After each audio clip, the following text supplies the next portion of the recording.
అందరికీ నమస్కారం. నేను ఒక బిజినెస్ కోచ్గా, life skills and soft skills కోచ్గా సమాజంలో కొంతమంది జీవితాన్ని వృధా చేసుకుంటున్నారని తెలిపే సంకేతాలు అన్న టాపిక్తో మీ ముందుకు వచ్చాను. ఇది పార్ట్ 1 తర్వాయి భాగము. పార్ట్ 2 పనికిరాని వస్తువులపై నిర్లక్ష్యంగా డబ్బు ఖర్చు చేస్తూ ఉంటారు. వాళ్ళు వాళ్ళ పూర్వీకులు సంపాదించారా, వాళ్ళ తల్లిదండ్రులు సంపాదించారా, వాళ్ళు సంపాదించారా తేడా లేకుండా ఏ వస్తువు అయితే కనిపిస్తే ఆ వస్తువు మీద నిర్లక్ష్యంగా ఖర్చు చేస్తూ ఆర్థిక భారంతో, సామాజిక భారంతో ఎంతో ఇబ్బంది పడుతూ ఉంటారు. వాళ్ళు కుటుంబానికి భారం అవుతుంటారు, వాళ్ళు సమాజానికి భారం అవుతున్నారు. సో ఈ విధంగా ప్రతి వస్తువు మీద ఖర్చు చేస్తూ పోతే ఎంత సంపాదించినా సరిపోకుండా వాళ్ళు జీవితాన్ని వృధా చేసుకుంటున్న వైనాన్ని మన సమాజంలో చూస్తూనే ఉన్నాము. కొత్తగా నేర్చుకోరు, కొత్త వ్యక్తులతో కలవరు, కొత్త ప్రదేశాలకు కూడా వెళ్ళరు. వాళ్ళు నేర్చుకోవడానికి భయపడుతూ ఉంటారు, కొత్త వ్యక్తులతో మాట్లాడడానికి వెనకాడుతూ ఉంటారు, కొత్త ప్రదేశాలకు పోవడానికి డబ్బులు లేకుండా మిగిలిపోతూ ఉంటారు. బావిలో కప్పలాగానే తయారవుతున్నారు.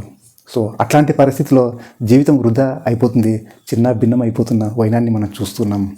కొత్తగా నేర్చుకోకపోతే ఏది అయినా రాదు అన్న సంగతి కూడా మర్చిపోయి ఎవరితో మాట్లాడలేక ఎంతో కుంటుపడిపోతున్నారు. విజయవంతమైన వ్యక్తుల పట్ల వాళ్ళు అసూయగా మిగిలిపోతున్నారు. ఎప్పుడు అసూయ పడుతూ ఉంటారు. గొప్పగా రాణించడానికి శక్తి లేదు, అయిన వ్యక్తుల్ని చూసి ఓర్వనికే మనసు రాదు. సో ఆ విధంగా వాళ్ళు ఎంతో మదనపడుతూ, ఎంతో కుళ్ళుకుంటూ ఆ గొప్ప వ్యక్తుల్ని ఏ విధంగా ఇబ్బంది పెట్టాలి, ఏ విధంగా నెగిటివ్ చేయాలనే ఆలోచనలతో, అభిప్రాయాలతో జీవితాన్ని టైం వేస్ట్ చేసుకుంటూ జీవితాన్ని చిన్నభిన్నం చేసుకుంటున్న వ్యక్తుల్ని మనం ఎందరో వ్యక్తుల్ని చూస్తున్నాం. అదేవిధంగా చిన్న విషయాన్ని కూడా పెద్దగా ఆలోచన చేస్తూ, అంటే ఓవర్ థింకింగ్ చేయడం, ఏ చిన్న విషయానికైనా ఎక్కువగా ఆలోచన చేసేసి నేను చేయలేమో, నేను ఇబ్బంది పడతానేమో అని ప్రతి పనికి కూడా దూరం ఉంటూ వాళ్ళ జీవితాన్ని చిన్న భిన్నం చేసుకుంటున్న వైనాన్ని మనం చూస్తున్నాం. సో ఈ విధంగా ప్రతి చిన్న విషయాన్ని కూడా ఎక్కువగా ఓవర్ థింక్ చేసి ఆరోగ్య సమస్యలు తెచ్చుకుంటున్నారు, రకరకాల మానసిక సమస్యలు తెచ్చుకుంటున్నారు. సో ఎవరితో మాట్లాడాలన్నా ఇబ్బంది పడుతుంటారు, ఏదైనా పని చేయాలన్నా ఇబ్బంది పడుతుంటారు, నమ్మకం లేకుండా మిగిలిపోతున్నారు. వాళ్ళు నేర్చుకుంటే కదా వాళ్ళకి ఏమైనా జ్ఞానం వచ్చేది, కొత్త వ్యక్తులతో అసోసియేట్ అయితే కదా ఏమైనా కొత్త విషయాలు తెలిసేది. అవి లేక ఏ పని చేయాలన్నా జంకుతుంటారు, ఏం మాట్లాడాలన్నా రాక వెనకడుగు వేస్తుంటారు. సో నమ్మకం లేని వ్యక్తులుగా సమాజంలో ఇబ్బంది పడుతూ జీవితాన్ని వ్యర్థం చేసుకుంటున్న వ్యక్తుల్ని మనం చూస్తూనే ఉన్నాం. భవిష్యత్తు గురించి భయపడుతూ ఉంటారు, ప్రపంచ సౌందర్యాన్ని కోల్పోతారు. ఎప్పుడు ఆర్థికంగా ఇబ్బంది లేదు కనుక ఏమవుతుందనే భయం, ఏం నేర్చుకోరు కనుక ఏమవుతుందనే భయం, కుటుంబ సభ్యులు ఏం చేస్తారనేసి అయోమయంలో ఉంటారు. సమాజంలో పేరు లేక, ఊరు లేక, నేమ్ లేక, ఫేమ్ లేక ఎంతో కుంగిపోతుంటారు.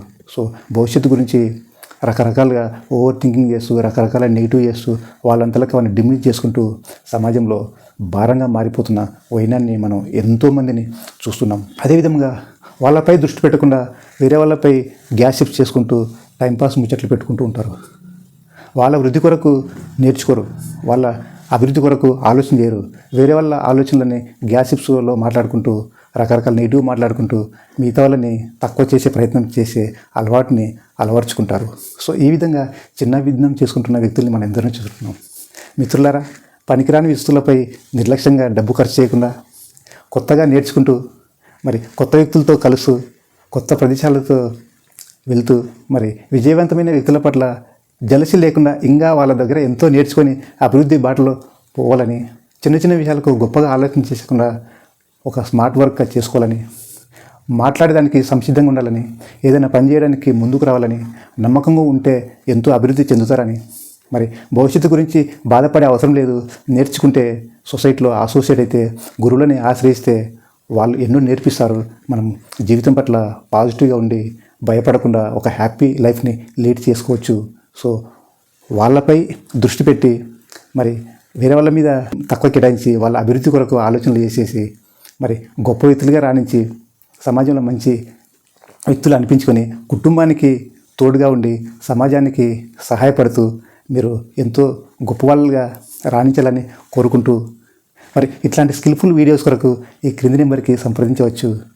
మరి మన ఛానల్ని సబ్స్క్రైబ్ చేసుకుంటారని, లైక్ చేస్తారని, ఇట్లాంటి ఎన్నో స్కిల్ఫుల్ వీడియోస్ ఉన్న మన యువర్స్ కోచ్ మల్లయ్య యూట్యూబ్ ఛానల్లో soft skills, life skills, personality development skills, communication skills, interview skills, intrapersonal skills, interpersonal skills, ఇలా ఎన్నో రకాల విద్యార్థులకు, ఎంప్లాయీస్కి, మార్కెటింగ్ మిత్రులకి, బిజినెస్ పర్సన్స్కి కావాల్సిన ఎన్నో స్కిల్ఫుల్ వీడియోస్ ఉన్నాయి కనుక మన వీడియోస్ని యొక్క శ్రేయోభిలాషులందరికీ షేర్ చేసి వాళ్ళ యొక్క ఉన్నతికి మీరు తోడ్పడతారని కోరుకుంటూ సెలవు తీసుకుంటున్నాను మిత్రులారా.